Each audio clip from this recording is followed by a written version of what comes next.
Hello दोस्तों, आज मैं फिर से आ गई हूँ एक नई कहानी लेकर। आई होप ये कहानी आप लोगों को अच्छी लगेगी। तो चलिए बिना लेट किए हुए हम लोग कहानी को शुरू करते हैं। और ये कहानी ना सच में बहुत अच्छी है, आप लोग अच्छे से सुनिएगा और हमें लास्ट में कमेंट करके बताइएगा कि ये कहानी आप लोगों को कैसी लगी। मैं प्रेग्नेंट नहीं हो रही थी, इसीलिए आज डॉक्टर के पास गई। डॉक्टर ने मेरे पति को बाहर बैठने के लिए कहा, अंदर से कमरे में कुंडी लगा दी, फिर लाइट भी बंद की। मैं माँ नहीं बन पा रही थी, लेकिन मैं अस्पताल में रिसेप्शन एरिया में अपने पति को बैठने के लिए बोली थी। बेहद परेशान थी। मेरा पति मुझे घूर घूर कर देख रहा था। मैंने उस पर एक नज़र डाली और जल्दी हटा दी। मुझे वहाँ पर बहुत बेचैनी सी महसूस हो रही थी। जब से मैंने यह सुना कि यह अस्पताल एक मेल डॉक्टर इलाज करता है, मैं कैसे किसी आदमी से इलाज करवा सकती हूँ? मैं उस उलझन में शिकार थी। न जाने वो मुझे कैसे कैसे सवाल करेगा, क्या करेगा और मैं उसे कैसे जवाब दे पाऊँगी। मैंने अपने पति से कहा, यह मेरा इलाज किसी लेडी डॉक्टर के पास करवा दे, मैं ठीक से उसको हर चीज़ का जवाब दे पाऊँगी। लेकिन वह कहने लगा कि मैंने सुना है कि इस डॉक्टर के हाथ में बहुत जादू है। उसने आज तक जितनी भी औरतें का इलाज किया है, एक बार कामी हाथ नहीं कम हुई है। लेकिन मैं तो बहुत परेशान थी। मैं अपनी इसी उलझन में उलझी हुई थी। तभी नर्स रिलेशन एरिया में आई और कहने लगी, सुहाना कौन है? मेरा पति कहने लगा कि यह मेरी पत्नी है। मैंने वहाँ उनका हाथ पकड़ लिया और मेरे साथ खड़ा हो गए। लेकिन नर्स ने कहा कि डॉक्टर पेशेंट को ही चेक करते हैं, पेशेंट के साथ किसी को अंदर आने की इजाज़त नहीं है। यह सुनकर मैं और भी ज़्यादा नर्वस होने लगी थी। मैं चाहती थी कि मेरे साथ डॉक्टर के पास मेरे पति जाएं। मुझसे अपना हाथ छुड़ाया और मुझे समझाने लगा कि जाओ अंदर, डॉक्टर की हर बात पर ध्यान से सुनना और उसे सही सही जवाब देना, घबराने की कोई ज़रूरत नहीं है। लेकिन मैं बहुत परेशान थी। जो बात मैं लेडी डॉक्टर से कर सकती थी, किसी फीमेल से नहीं कर सकती थी शायद। मुझे तो यह समझ नहीं आ रहा था कि आखिर जच्चे बच्चे वाले रूम में किसी मेल डॉक्टर की औरतों का इलाज करना कहाँ तक सही है, जबकि बड़े बड़े शहरों में यह बातें गलत नहीं समझी जाती है। लेकिन मैं गांव से थी। शादी के बाद भी किसी अलग पुरुष के साथ हमें अच्छा नहीं लगता था। साथ शहर में रहने लगी थी लेकिन मेरा संबंध गांव से ही था, इसीलिए मैं बेहद झिझक रही थी। मेरा उस नर्स डॉक्टर के साथ रूम में पहुंची। नर्स मुझे डॉक्टर के रूम के अंदर ले गई। सामने डॉक्टर देखकर कुछ हैरानी से हुई थी। उसके बारे में मेरे पति ने कहा था कि वह बहुत ही बुढ़ा डॉक्टर है, आज तक उसके हाथ में कोई ऐसा केस खराब नहीं हुआ है। मेरे ख्याल से तो अब डॉक्टर काफ़ी उम्र दराज होना चाहिए था, लेकिन यहाँ तो सब नौजवान सा डॉक्टर लग रहा था। यही कोई 32-34 साल का उम्र का लग रहा था। मुझे देखकर मुझे सामने पे बैठने के लिए कुर्सी दी और इशारा करते हुए कहा कि इसके सामने बैठ जाओ। नर्स ने कहा, कमरे के बाहर जाओ, मुझे मरीज को चेक करना है। नर्स को बाहर भेज दिया। जैसे ही नर्स कमरे से बाहर जाने लगी तो मैंने डॉक्टर की दरवाज़ा अच्छे से लॉक कर दिया। यह सुनकर मेरा दिल और बेचैन हो गया था। नर्स ने मुस्कुराकर दरवाज़ा लॉक कर दिया और वह कमरे के बाहर चली गई। पहले तो डॉक्टर ने मुझे सर से पैर तक बड़े गौर से देखा, फिर जो सवाल मुझसे किया वह सुनकर मुझे सर में से पानी पानी हो गई। डॉक्टर कहने लगा, शादी के कितने साल हो गए? मैंने कहा 5 साल हुए। फिर पूछने लगा, पति से संबंध बनाते टाइम खुश होती है या नहीं? मुझे समझ नहीं आ रहा था कि मैं उस सवाल का जवाब किस प्रकार से दूँ। शर्म की वजह से मेरी नज़र झुक गई थी। डॉक्टर का अगला सवाल किया कि प्रेग्नेंट होने के लिए कब से दवाइयाँ खा रही हैं? मैंने कहा, पिछले 2 साल से मैं प्रेग्नेंट हुई थी, लेकिन मैं उस बच्चे को जन्म नहीं दे पाई थी क्योंकि वह बच्चा जन्म लेने से पहले ही अबॉर्शन हो गया था मेरा। मैंने जानबूझकर उस बच्चे का सच छुपा लिया था। मैं डॉक्टर को नहीं बता सकती थी। मेरा पहला बच्चा इस दुनिया में आने से पहले ही मरे ही पेट में मार दिया गया था। मेरी बात सुनकर वह कहने लगा कि अच्छा ठीक है। फिर थोड़ी देर बाद वह बोला, आप सामने बेड पर लेट जाइए, मैं आपका चेकअप करना चाहता हूँ। यह सुनकर मेरे तो होश उड़ गए थे। मैंने कहा कि मैं यूँ सब आपसे चेकअप नहीं करवा सकती। मेरी बात सुनकर कुछ देर वो मुझे देखता रहा, फिर मुस्कुराने लगा और कहने लगा, क्यों, क्या हुआ है? क्या आप नहीं जानती कि आप एक मेल डॉक्टर हैं, इलाज करवाने आई हैं? और मुझे जैसे आपके शब्दों में थोड़ा गुस्सा था। मैंने कहा कि आपको यहाँ एक लेडी डॉक्टर को भी रखना चाहिए था। वह कहने लगा कि मुझे क्या करना चाहिए क्या नहीं वह मैं तय करूँगा। वह कहने लगा, यहाँ आने वाली हर औरतें को मैं ही चेकअप करता हूँ, इनसे तो कभी भी किसी को कोई एतराज़ नहीं हुआ। अगर आपको इतना ही एतराज़ था तो आपको यहाँ नहीं आना चाहिए था। आप बेकार में ही मेरा टाइम ख़राब करती हो। कहते हुए डॉक्टर के सामने रखी टेबल पर बेल बजाई और नर्स कमरे के अंदर आ गई। शायद वह दरवाज़ा का चाबी बाहर ही लगी हुई थी, जिससे उसकी लॉक खुला और अंदर आ गई नर्स। डॉक्टर ने उसे सामने कुर्सी पर बैठने का इशारा किया। डॉक्टर ने कहा कि आपकी पत्नी के साथ बिल्कुल भी कोऑपरेट करने को तैयार नहीं है। यह कह रही है कि मुझे यहाँ एक लेडी डॉक्टर रखनी चाहिए। देखिए, अगर आपको मुझे से इलाज करवाना था तो टाइम क्यों ख़राब कर रहे हैं? यह सुनकर मेरा पति मुझे गुस्सैली नज़रों से देखने लगा था। डॉक्टर कहने लगा कि आप उनको अपने साथ लेकर वापस चले जाइए। पहले आप अपनी पत्नी को मन बनाओ कि आप उनका इलाज कराना संभव है तब मुझसे करवाना, नहीं तो नहीं करवाना। यह जब दिल से राज़ी हो जाएगी तो फिर आप लेकर आ सकते हो। यह सुनकर मेरे पति गुस्से से मुझे उठने का इशारा किया। मैं चुपचाप नज़रें झुकाए कमरे के बाहर चली आई। वापस मैं पूरे रास्ते ड्राइवर करते हुए मेरा पति मुझे यही बातें सुना रहा था कि पिछले 5 सालों से मैं तुम्हारा इलाज करवा चुका हूँ, लेकिन तुम प्रेग्नेंट नहीं हो पा रही है। हर जगह मुझे मायूसी होती है। इस डॉक्टर की गारंटी है, इससे पहले इलाज के दौरान गारंटी से हो जाती है और केस भी कभी ख़त्म नहीं होता। इसीलिए मैं तुम्हें यहाँ लेकर आया था, लेकिन तुम्हारे तो नखरे ही बहुत है। अगर चाहती क्या हो तुम? देखो, अगर तुम्हारी यही हरकतें रही तो मैं तुम्हें ज़्यादा दिन बर्दाश्त नहीं करूँगा। मैं तुम्हें अपनी ज़िंदगी से निकाल दूँगा। तुम्हें हर पल में अपने ख़ानदान के लिए वारिस चाहिए मुझे। तुम जानती हो कि मुझे एक बच्चा का बहुत ज़रूरत है। मुझे इसी साल अपनी खुद की औलाद चाहिए। मेरे पति के मुंह से इन सब बातें सुनकर मैं तड़प रही थी। मेरे पति की ओर देखा। मैंने कहा, शादी के कुछ ही महीने बाद तो मैं प्रेग्नेंट हुई थी। उस वक्त आप मेरे साथ इतना जुल्म किए, अपने क्यों मेरी प्रेगनेंसी ख़राब करवाई? सारी खराबी उसी वजह से हुई है। अगर मैं बच्चे को जन्म नहीं दे पा रही हूँ तो उसकी गलती भी मेरी नहीं, आपकी है। आप चाहते क्या है? मेरा इलाज एक मेल डॉक्टर से करेंगे। आज मैं गुस्से से जैसे फटी पड़ी थी। मेरा पति से साफ कह दिया था कि आप मेरा इलाज किसी मेल डॉक्टर से नहीं, फीमेल डॉक्टर से करवाइए। मेरी बातें सुनकर मेरा पति गाड़ी का स्पीड बहुत ज़्यादा बढ़ा दिया। मेरा दिल पहले से ही डरा हुआ था। मैं जानती थी कि गुस्से में ऐसा कर रहा है, इसीलिए मैं चुप हो गई और खिड़की से बाहर देखने लगी। मुझे डर लग रहा था क्योंकि वह बहुत तेज़ी से गाड़ी चला रहा था, लेकिन अगर मैं उससे कहती कि मैं डर रही हूँ तो वह और गाड़ी स्पीड से स्लो करे तो और भी वह तेज़ चला लेता। इसीलिए मैं कुछ ना बोली। ऐसा ही था। जज्बाती इन 4 सालों में अच्छी तरह से जान गई थी मैं। मेरा किसी बात का इनकार करना उनका गुस्सा और ज़्यादा बढ़ा देता था और गुस्से से वो पागल हो जाता था। फिर उसे कुछ भी नज़र नहीं आता था। गुस्सा सहने के लिए मजबूर भी हो गई थी। इसके अलावा मेरे पास और कोई दूसरा चारा भी नहीं था। मैं एक बहुत ही गरीब खानदान से थी।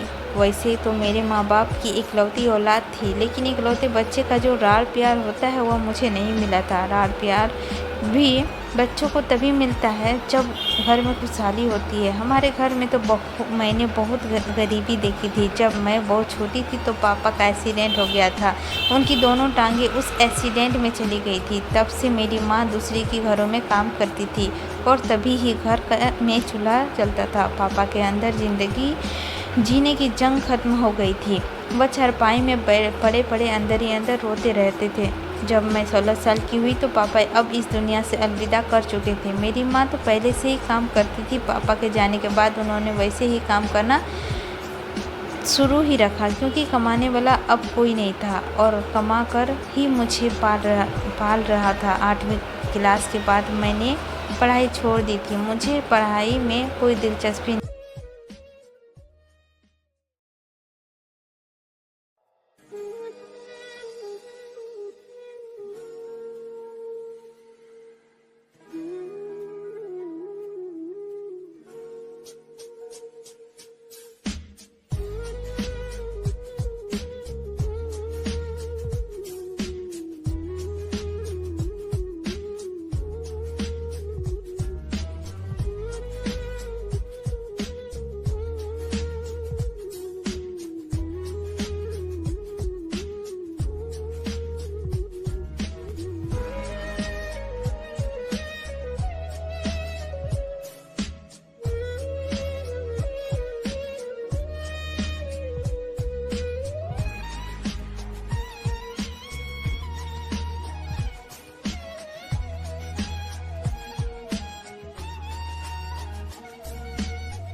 जन्नत से जहलुम बन जाए पता ही नहीं चलेगा। जैसे ही मैं घर के अंदर दाखिल हुई, उसने मेरे बाजू को दबोच कर पकड़ा और घसीटते हुए अंदर कमरे में ले आया।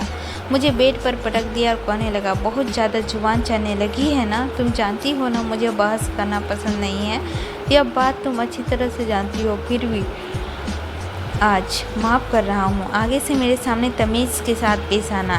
एक बात तुम कान खोल के सुन लो, कल तुम्हें दोबारा उस डॉक्टर के पास लेकर जाऊँगा। अंदर तुम चुप से उस डॉक्टर से चेकअप करवा लेना। जिस तरह गुस्से से मेरा पति मुझसे कह रहा था ना, मैं जानती थी कि अगर मैं उसकी बात ना मानूंगी तो वह मुझे मुंह के थप्पड़ों से बरसाते करेगा। वो ऐसा ही था, जिद्दी करती तो वो गुस्से से आग बबूला हो जाता था। उसे कुछ दिखाई नहीं देता था, इसीलिए मैं अपनी ज़ुबान बंद रखी और कुछ भी नहीं कही। अगले दिन वो मुझे उस डॉक्टर के पास दोबारा ले गया। जब मैं उस डॉक्टर के कमरे में गई तो वह देखकर गुस्से से मुस्कुरा रहा था। फिर कहने लगा, बेड पर लेट जाओ। इस बार चुप से लेट गई। उसके बाद वह मेरे कमरे की लाइट बंद की। मेरे तो होश उड़ गए। मैं सोचने लगी कि यह कौन सा चेकअप था जो डॉक्टर लाइट बंद करके मेरे साथ करना चाह रहा था। मैंने कहा, आपने लाइट क्यों बंद कर दी है? वे कहने लगा कि मेरे इलाज का यही तरीका है। यह कहकर डॉक्टर मेरे पास आ गया। उस कमरे की हल्की हल्की सी रोशनी थी, वह शायद खिड़की से आ रही थी। मेरा दिल बुरी तरह घबरा रहा था। मेरे दिल की धड़कन बहुत तेज़ थी। अब वह बहुत करीब आ चुका था। फिर वह उसके बाद जब मेरी शादी मेरे पति से हुई थी ना, वह दोनों माँ बेटा ही थे। मेरा पति का ना कोई भाई था ना ही बहन। उसके पापा भी जिंदा नहीं थे। मेरी सास बहुत अच्छी थी, लेकिन मेरा पति का व्यवहार मेरे साथ ऐसा था ना, कभी आग तो कभी पानी। उसके कैरेक्टर में मैं परेशान रह गई थी। कभी कभी तो मेरी बड़ी बड़ी बात पर भी नज़रअंदाज कर जाता था और कभी कभी ज़रा सी बात में लड़ने झगड़ने लगता था। जब तक मेरी सास जिंदा थी वह मेरी खातिर लड़ जाती थी। कहती थी कि तुम इस बेचारी से पीछे पड़े रहते हो, वह तो तुम्हारे सामने उफ तक नहीं करती। खुद में थोड़ा बदलाव लेकर आओ। अब तुम्हारे शादी हो चुकी है। हर टाइम गुस्सा और झगड़ा अच्छी बात नहीं होती। शादी का 1 महीना बीत गया था। मेरा पति 1 महीने में ही तंग आ चुकी थी मैं अपने पति से। उस 1 महीने के टाइम में कई बार मैंने मिन्नतें करते करते रोते हुए मेरे पति को मनाया भी था। अगर वह किसी बात पर नाराज़ हो जाता तो उसके सामने रोते हुए हाथ फैलाकर माफ़ी भी मांगती थी। कभी हाथ जोड़कर भी माफ़ी मांगती थी और पैर भी पकड़ लेती थी। 1-2 बार तो मुझ पर हाथ भी उठा चुका था। छोटी छोटी बातों पर इतना ज़्यादा गुस्सा हो जाता था कि मेरे ऊपर हाथ भी उठा देता था। कभी कहता कि तुम शर्ट सही तरीके से प्रेस नहीं करती हो, कभी कहता चाय अच्छी नहीं बनाती हो, जबकि मैं अपनी पूरी तरह से कोशिश करती थी जैसे उसे पसंद था वैसे ही काम करूँ, लेकिन वह किसी तरह राज़ी नहीं होता था। शादी के कुछ महीने बाद ही जब मैं पहली बार प्रेग्नेंट हुई तो हाल में ही मेरा पति ने किया था। उसके सुनने से शायद आत्मा तक झंझोर उठेगी। उन दिनों जब मैं प्रेग्नेंट हुई तो मेरा तबीयत थोड़ा ख़राब हो गया था, इसीलिए मेरी सास मुझे मेरे घर के पास कहीं अस्पताल में एक अच्छे डॉक्टर के यहाँ ले गई थी। डॉक्टर ने मेरी टेस्ट करवाई और खुशखबरी सुना दी थी, मैं प्रेग्नेंट हूँ। यह भी खबर सुनकर बहुत खुश हो गई थी। या हो सकता है यह खबर सुनकर मेरे पति को मालूम होगी तो वह सुधार जाएगा, मेरा ख्याल लगने लगा था। लेकिन यह मेरी एक गलतफहमी थी। जैसे ही मेरी सास ने मेरे पति को यह खबर सुनाई तो वह एकदम से गुमसुम सा हो गया था। उसकी आंखें गुस्से से लाल हो गई थी और वह मुझे अपने आप में गुस्सा बर्दाश्त कर रहा था। इस दिल ही दिल में गुस्से को पी रहा था। यह देखकर बुरी तरह से मैं डर गई थी। मुझे समझ नहीं आ रहा था कि यह खबर सुनकर गुस्सा क्यों आ रहा है उसे।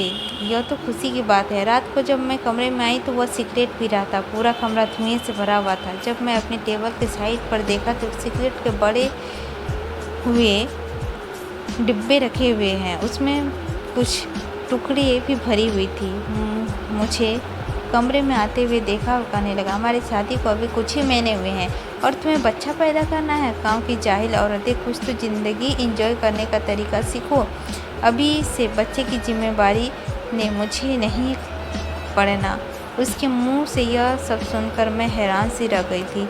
मैंने कहा कि यह तो अल्लाह की देन है और इससे तो अल्लाह का रजा शामिल होती है। मेरे न चाहते हुए भी नहीं हो सकता। मेरी बात सुनकर वह कहने लगा कि लेकिन मेरी औलाद मेरे कहने से नहीं पैदा होगी, अल्लाह की मर्जी नहीं चलेगी। अब मैं चाहूँगा वह तब इस दुनिया में मेरा बच्चा आएगा और जब मैं नहीं चाहूँगा तो कोई भी उसे इस दुनिया में नहीं ला सकता। मेरे पति का जुबान में ऐसे शब्द सुनकर मैं बहुत ही बुरा लगने लगा था। वह कहने लगा, अभी मुझे कोई बच्चा नहीं चाहिए। मैं 2 साल अपनी शादी को एंजॉय करना चाहता था। कल मैं तुम्हें डॉक्टर के पास ले जाऊंगा और तुम्हारा अबॉर्शन करवा दूंगा। यह सुनकर मैं अचानक से मेरे पति को और देखने लगी। मैंने कहा, यह क्या कह रहे हो? मैं अबॉर्शन नहीं कराऊंगी, यह एक गुनाह है। जो बच्चा इस दुनिया में आया नहीं मैं उससे भला उस दुनिया में ही आने से पहले ही मार दूं। इससे बच्चे को जन्म देना चाहती हूँ। गुस्से से मेरा पति मुझे कहने लगा, तुम कौन होती है इस बात का फैसला करने वाली? मेरी औलाद है, मेरा फैसला है कि मैं इस बच्चे को इस दुनिया में नहीं लाऊंगा। मुझे उसे अभी इस दुनिया में किसी भी हाल पे नहीं लाना है। यह कहने के बाद वह लाइट बंद कर दिया और सो गया। पूरी रात मुझे नींद नहीं आई कि न जाने अब क्या होगा। सुबह उठने से पहले ही मेरा पति मुझसे पहले ही उठ गया और कमरे से बाहर निकल गया। मेरी सारी बातें अपनी सास को जाकर बता दिया। मेरा पति कमरे से बाहर आया और मुझे अस्पताल ले जाने के लिए कहा तो मुझे गुस्से से देखा। मैं सहम कर अपनी सास के पीछे छुप गई। वह गुस्से से मुझे घूरता हुआ बाहर चला गया। 3 दिन तक वह घर नहीं आया था। अब मुझे फिक्र सताने लगी थी क्योंकि गुस्से से वह अंधा हो जाता था। वह कुछ भी कर जाता। मेरी सास मुझे तो कुछ नहीं कह रही थी लेकिन वह भी परेशान हो गई थी। लग रहा था 2-3 दिन बाद ही आएगा। उसकी आंखें में गुस्सा लाल थी। और मैंने उसके लिए खाना निकाल कर रख दिया और प्लेट उठाकर ज़मीन पर फेंक दिया। कहने लगा, मेरी नज़रों से दूर हो जाओ, मुझे अपनी शक्ल भी मत दिखाओ। मेरी सास भी यह सब तमाशा देख रही थी और मुझे कहने लगी कि जाओ, तुम अपने कमरे में चली जाओ। मैं अपने कमरे में चली गई और फूट फूट कर रोने लगी। मेरी सास मेरे पति को बड़े प्यार से समझा रही थी, लेकिन वह बिल्कुल चुप था। मैं जानती थी कि उसकी चुप्पी का मतलब क्या था। मैंने सोचा कि अब मैं उसके बारे में कोई एतराज़ नहीं करूँगी। उसकी औलाद है, चाहे वह ज़िंदा रखे या मार डाले। अब मुझे ज़िंदगी में मेरे पति के साथ ही बितानी है। फिर वह मेरा पति के साथ लड़ झगड़ कर ज़िंदगानी बिताना अच्छा नहीं लगता। जैसे मेरे पति चाह रहे हैं वही कर दो। मेरे पति कमरे में आने से पहले ही उसने यह सब कहती, वह जो चाह रहे हैं वही करना ठीक रहेगा। लेकिन उसने तो मेरी बात भी नहीं सुनी। उसने मुझे ज़मीन पर धक्का दे दिया और फिर मेरे पेट पर ज़ोर ज़ोर से लात घूंसे बरसाने लगा। मैं चीखती चिल्लाती जा रही थी। कहने लगी कि मैं बहुत आसानी से इस झंझट को ख़त्म करवाना चाहता था, लेकिन मैं भूल गया कि तुम मुझसे जिद करोगी तो मैं तुम्हारे यही हाल करूँगा। अब मैं इसी तरह इस झंझट को ख़त्म कर दूंगा। मेरी सास मेरी चीख सुनकर दरवाजे बजाने लगी। मेरी चीखों से पूरा कमरा हिलकर रह गया था। वह मेरी चीखों को सुनकर मैं परेशान हो रही थी और रो कर दरवाज़ा बजा रही थी। मेरे पति से विनती कर रही थी, प्लीज़ दरवाज़ा खोल दो, यह जुल्म मत करो। लेकिन उसकी कमरे का दरवाज़ा नहीं खोला। उसने मुझे इतना मारा कि मैं बिल्कुल बेजान हो चुकी थी। मुझे चीख इतनी तेज़ निकल रही थी कि आस पड़ोस के कई घर मेरी चीख सुन रहे थे। मेरी सास कमरे से बाहर आ खड़ी हो गई थी। कमरे में के दरवाज़ा बजा रही थी। मेरे पति कह रहा था कि खुदा का वास्ता इस पे जुल्म मत करो, दरवाज़ा खोलो। दरवाज़ा नहीं खोला तो तुम क्या कर लोगे? लेकिन मेरे पति दरवाज़ा जब तक नहीं खोला जब तक ही मेरे अंदर नन्हे मुन्ने बच्चे को ख़त्म ना कर दी। मेरे आंखों में आंसू बह रहे थे। मेरे पति कमरे का दरवाज़ा खोला, कमरे के बाहर चला गया। मेरी सास दौड़ती हुई मेरे पास आई, लेकिन मेरी हालत देखकर वह पूरी तरह घबरा उठी। मुझे लग रहा था कि मैं आज मर जाऊंगी। मेरी सास उखड़ने लगी थी। मेरी सास रोती हुई मेरे पति के पास आई, हाथ जोड़कर बोली, खुदा के लिए उसे अस्पताल लेके चलो। लेकिन मेरे पति पत्थर बन बैठा था। मेरी सास ने फ़ोन करके एम्बुलेंस बुलाया और मुझे अपने साथ अस्पताल ले गई। 3 दिन बाद अस्पताल में रहे, उसके बाद ही मैं घर वापस आई। मेरे पति मुझे बिल्कुल ही पसंद नहीं करने लगा और बातचीत भी नहीं करने लगा था। मैंने ही मेरे पति से बातचीत नहीं की थी। जो कुछ मेरे पति ने मेरे साथ किया था, मेरा दिल चाहता था कि मैं इस पत्थर दिल आदमी का शक्ल भी ना देखूं। आज अपनी गलती का पूरी तरह से एहसास हो रहा था। मैं अपनी माँ की बात ना मानकर कुछ पढ़ लिख जाती तो मुझे यह दिन ना देखना पड़ता। मैं उस बंदे का शक्ल भी नहीं देखना चाहती थी। उसे छोड़कर मैं कहीं भी छोटी मोटी नौकरी कर लेती, अपनी ज़िंदगी गुजार लेती। लेकिन मैं लाचार थी, उस आदमी के टुकड़ों में पड़ रही थी। मेरे सर पर ना बाप के हाथ था और ना ही मेरी माँ का। मेरे पास हुनर भी नहीं था, ना ही पढ़ाई। मेरे पति मेरे इस मजबूरी का पूरा फ़ायदा उठा रहा था। मेरी सास बिल्कुल अच्छी थी, यह मेरा ख्याल बहुत रख रही थी, लेकिन वह भी बहुत बुरी हो चुकी थी और खुद से कई बीमारियों से लड़ रही थी। एक दिन मेरे पति खुद से मुझसे बात करने लगा। मेरा दिल तो नहीं था, लेकिन क्या करूं? अब फिर भी मैंने अपने दिल को समझाया और पति से बात करना शुरू कर दी। फिर इसके अलावा दूसरा रास्ता भी नहीं था। मेरे पति के साथ ज़िंदगी बितानी थी, फिर वापस अपने मायके चली जाती। मायके में मेरा कोई नहीं है और इसीलिए मैं अपने पति से बात करना शुरू कर दी और जो भी हो रहा था ना, वो सब हो चुकी थी मैं।